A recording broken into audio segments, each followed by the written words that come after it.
नमस्कार दोस्तों, स्वागत है आपका हमारे चैनल में जहां पर आपको स्टॉक मार्केट की लेटेस्ट न्यूज़ मिलती रहती है।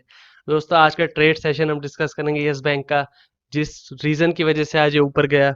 और आप थंबनेल देखकर समझ गए होंगे कि क्या यस बैंक 6 रुपये आ सकता है। तो दोस्तों मैं कमेंट्स में बहुत पढ़ता हूँ, लोग कहते हैं यस बैंक 3 रुपये आएगा, 6 रुपये आएगा, जो मैं बिल्कुल डिनाई नहीं कर रहा हूँ। आप देखते होंगे मेरे वीडियोस, तो 10 में से 8 वीडियो में बताता हूँ मैं कि आपको इसमें ऑपरेटर के खेल से बचना है। पर आज मैं वही डिस्कस करने जा रहा हूँ। अगर मैं डायरेक्ट बोल दूं कि ये 20 रुपये आएगा, या मैं यूं बोल दूं ये 3 रुपये आएगा, तो बात जमेगी नहीं। तो मैं आपको पूरा वो प्रोसेस बताऊंगा कि कैसे आ जाता है कोई कोई भी कंपनी, कोई भी स्टॉक 12 रुपये या 13 रुपये, 3 रुपये सीधा। और उससे आपको भी पता लग जाएगा आपको किस चीज से बचना है। वो चीज आप परख पाएंगे जब ये स्टॉक को रोज एनालाइज करेंगे। तो पहले हम वो न्यूज देख लेते हैं दोस्तों। आप देख सकते हैं कि मूडीज जो एक बहुत बड़ी रेटिंग एजेंसी है, टॉप 3 रेटिंग एजेंसीज में से आती है, उसने यस बैंक की जो रेटिंग है long term foreign currency issuer की, उसको B3 कर दिया है CAAA1 से।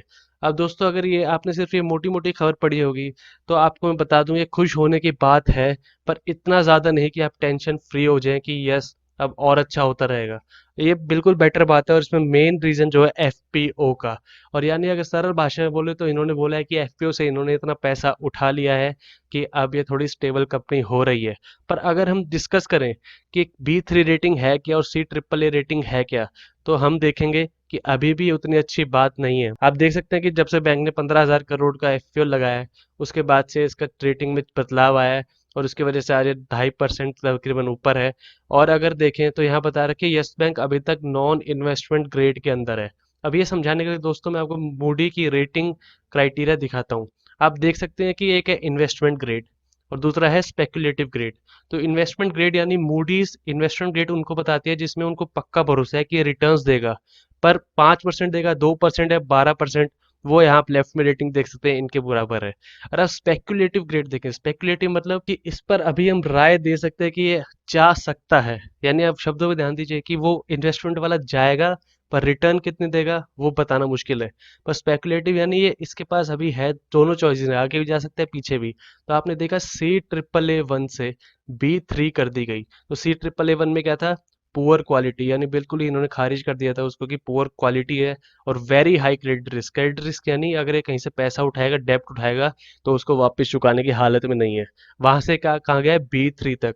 कुछ जो रेटिंग एजेंसी वो B- यूज करते हैं, यानी B3 या B- आप देखें तो सेम बराबर बात आती है।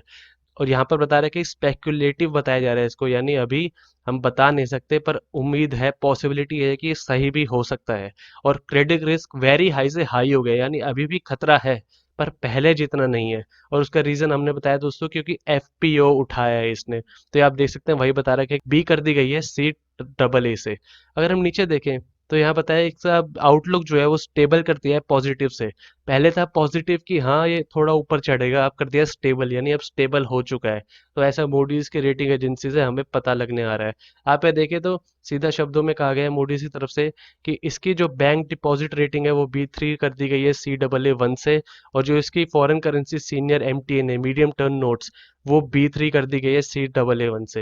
ये मूडीज की तरफ से कहना है। मूडीज की तरफ से बताया जाए जो 15,000 करोड़ का इसने कैपिटल उठाया है, उसने इसकी सॉल्वेंसी को काफी बढ़ा दिया है। सॉल्वेंसी यानी जो लॉन्ग टर्म डेब्ट्स उतार के किसी कंपनी ने कर्जा है, आप जानते हैं इन्होंने RBI से भी पैसा उठाया गया है ताकि ये बैंक रिवाइव हो सके। तो यानी अब सॉल्वेंसी बढ़ गई है।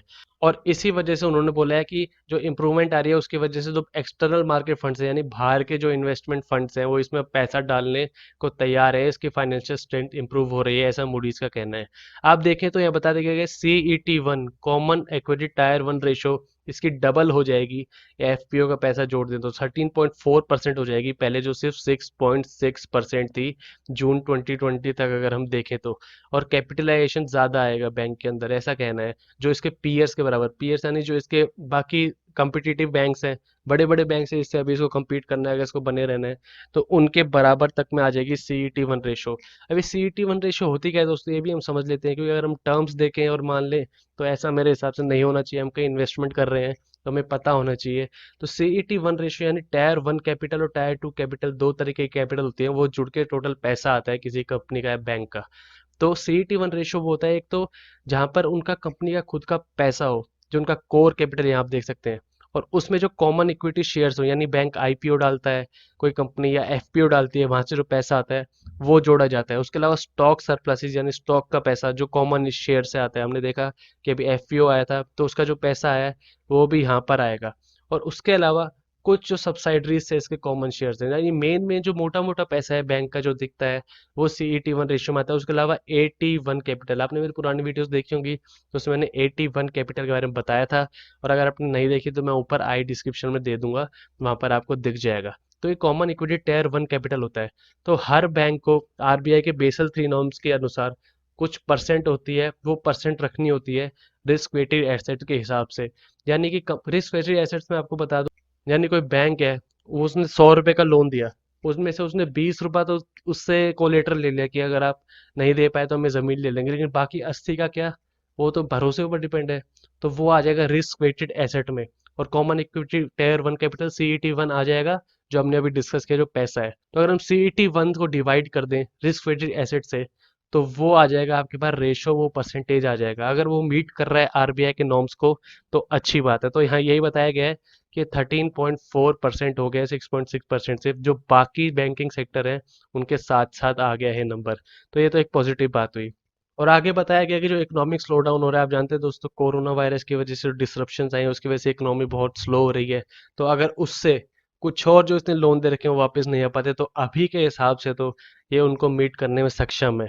तो अभी बैंक को लंबा रास्ता कवर करना है, तो इसलिए अभी देखना पड़ेगा कि आगे कहाँ तक जाएगा। पर मूडीज ने इसके रेटिंग पॉजिटिव कर दिया है और वही रीजन लग रहा है आज मुझे इस स्टॉक को ऊपर जाने का।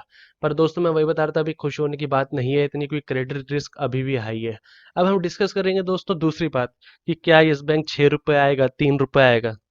तो उसके लिए दोस्तों हमें समझना पड़ेगा ऑपरेटर का खेल। तो मुझे दो बहुत अच्छी लाइंस लगी जो मुझे मिली और वो आपसे डिस्कस करूंगा, उससे आपको ऑपरेटर का खेल अच्छे से समझ में आ जाएगा। तो आप देख सकते हैं दोस्तों, ऑपरेटर्स यानी जिनको मैनिपुलेटर्स भी कहा जाता है, वो प्राइस का स्टॉक इंक्रीज कर देते हैं सर्कुलर ट्रेडिंग की वजह से। सर्कुलर ट्रेडिंग यानी वो पीपल जो बाय और सेल करते हैं स्टॉक को प्री डिफाइंड प्राइसेस पर, यानी पहले से डिस्कस होता है वो प्राइस कि इतने पे खरीदूंगा इतने पे बेचूंगा, दोबारा इतने पे खरीदूंगा दोबारा इतने बेचूंगा। लेकिन उसके बीच में होता क्या है दोस्तों, कोई स्टॉक है 12 रुपए का, हम यस बैंक लेते हैं, वो कल को ऑपरेटर के खेल की वजह से 15 रुपए चला गया। तो कई लोग क्या करेंगे कि ये तो ऊपर जा रहा है, और न्यूज़ ऐसी फैलाई जाती है कि अब ये 20 जाएगा 25 जाएगा, तो उसके लिए अगर ये 12 से 15 के बीच 200 लोग जुड़ गए, तो यानी 200 लोग का पैसा फंस गया इसमें। अब ब्रोकर फिर सर्कुलर ट्रेडिंग करेगा, अगली बार और 200 लोग जुड़ जाएंगे, ऐसे जुड़ते जुड़ते बहुत बड़ी चेंज हो जाती है, फिर हजारों लोग जुड़ने लग जाते हैं। और तब तक ब्रोकर अपना फायदा लेकर निकल लेता है। और यहाँ आप देखिए एक और main line, they try to make it look natural, यानी समझ लीजिए उनको बड़ा ऑर्डर देना है। और आप देख सकते हैं यस बैंक में अगर समझ लीजिए नॉर्मल रिटेलर 2 लाख 4 लाख इतने ही खरीदेगा, तो वो एकदम से 10 लाख 20 लाख शेयर का ऑर्डर नहीं देंगे। वो उसको हजार हजार के 10 बार करेंगे शेयर, ताकि नेचुरल लगे, ताकि लोग बाय और सेल क्वांटिटी देखें तो उनको नेचुरल लगे कि हाँ ये तो रिटेल इन्वेस्टर खरीदने पर हो रहा होता है वो ब्रोकर का प्लान। तो और दूसरी बात जो मैंने आपको बताई, ऑपरेटर ड्रिवन स्टॉक्स आइडेंटिफाई कैसे करें।